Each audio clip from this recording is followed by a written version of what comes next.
La policía de Guatemala detuvo el viernes 29 de julio al periodista José Rubén Zamora, el presidente y fundador del diario El Periódico.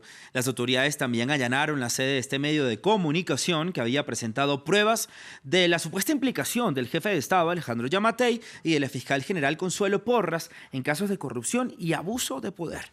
El portavoz de la Fiscalía, Juan Luis Pantaleón, aseguró que Zamora fue arrestado en el marco de una investigación por lavado de dinero, chantaje y tráfico de influencias, además de conspiración, y destacó que no está relacionado con su trabajo como periodista.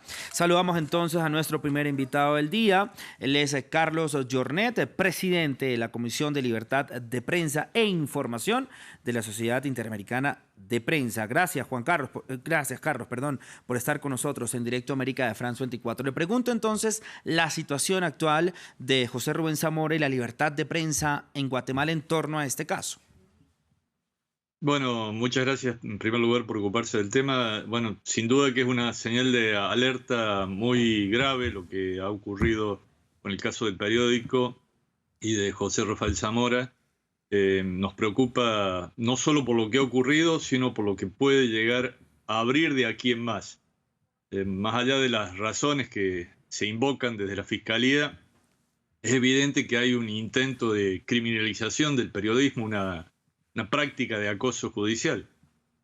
Bueno, y en ese sentido es imposible no ver enormes similitudes con el proceso que se viene desarrollando en Nicaragua y también con el que vive Venezuela desde el gobierno de Hugo Chávez para acá, ¿no? Son situaciones muy similares, con signo ideológico distinto, con procesos tal vez que se han ido desarrollando de otro modo, pero si uno mira la espectacularidad del procedimiento, la irrupción en la casa de José Rubén y también en la redacción del periódico, el embargo de las cuentas del periódico, recuerdan episodios similares impulsados por la justicia nicaragüense y que fueron el preludio de una campaña de persecución del periodismo independiente en ese país, ¿no?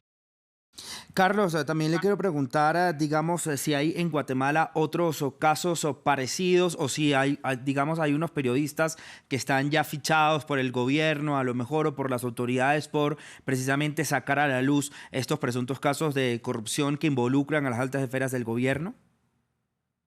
Bueno, el gobierno de Jean Mattei no se ha caracterizado por, digamos, garantizar el libre ejercicio del periodismo en el país.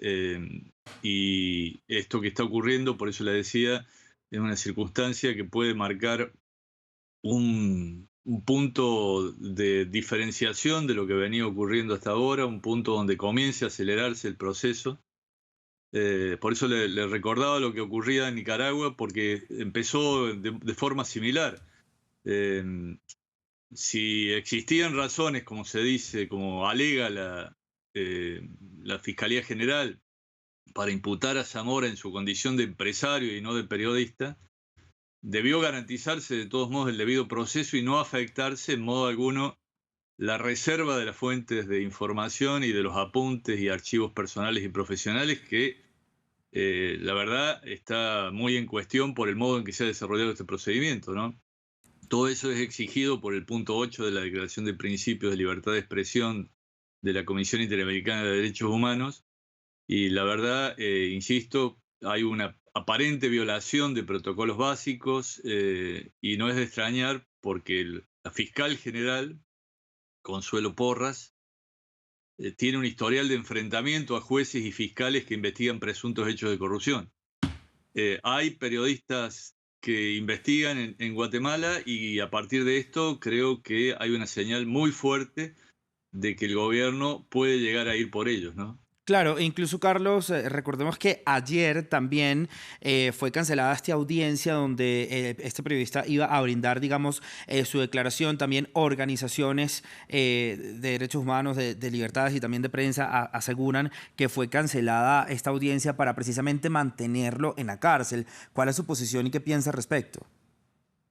Bueno, por eso le Claro, hago el paralelo con lo que ocurre en Nicaragua, porque claro. las mismas acusaciones de lavado de dinero son las que mantienen en una mazmorra desde hace un año al gerente general de la prensa de Managua, y que es además nuestro vicepresidente regional en ese país, Juan Lorenzo Holman Chamorro, ¿no?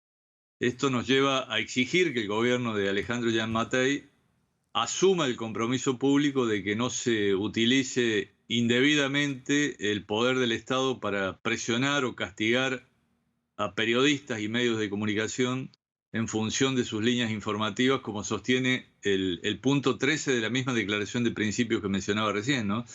En otras palabras, debe evitarse toda presión directa o indirecta dirigida a silenciar la labor informativa del periódico y del periodismo en general, ¿no? En Guatemala, que es lo que hoy está en cuestión. Carlos, también le quería preguntar por la situación general de nuestra región. Además de Nicaragua, como también es evidente, nosotros incluso tuvimos al editor en jefe del Diario de la Prensa aquí en nuestro programa para hablar precisamente de la situación del periódico. Más allá de Nicaragua, Venezuela, pues digamos Cuba, ¿cuáles otros países están, digamos, en peligro la libertad de prensa últimamente? Bueno, en América Latina hay varias situaciones que preocupan, que generan alarma, además de estas cuestiones de persecución, de acoso judicial, de forzamiento de exilio, porque en Nicaragua hoy llevamos casi un centenar de periodistas o directivos de medios que han tenido que huir del país, lo mismo que ha ocurrido en Venezuela. Pero digo, más allá de esta situación, es evidente que una de las situaciones más preocupantes es la de México, por el alto número de periodistas que han sido asesinados en lo que va del año. Y es una situación, la de la violencia contra periodistas, que se repite, por un lado, desde el lado del narco, en muchos casos con complicidad con Claro, gobiernos locales sí. o federales o estatales. Se repite, digo, en Honduras, en Guatemala misma, en Colombia, en Brasil. Son situaciones realmente preocupantes Claro, y que en muchos casos no hay un firme compromiso de los estados para ponerle coto, ¿no? Por el contrario, sí, en el caso de Andrés Manuel López Obrador en México o de Jair Bolsonaro en Brasil, hay una permanente estigmatización al periodismo, sí. una permanente confrontación con el periodismo, que es otra de las situaciones que se repite de uno u otro modo en todo el continente.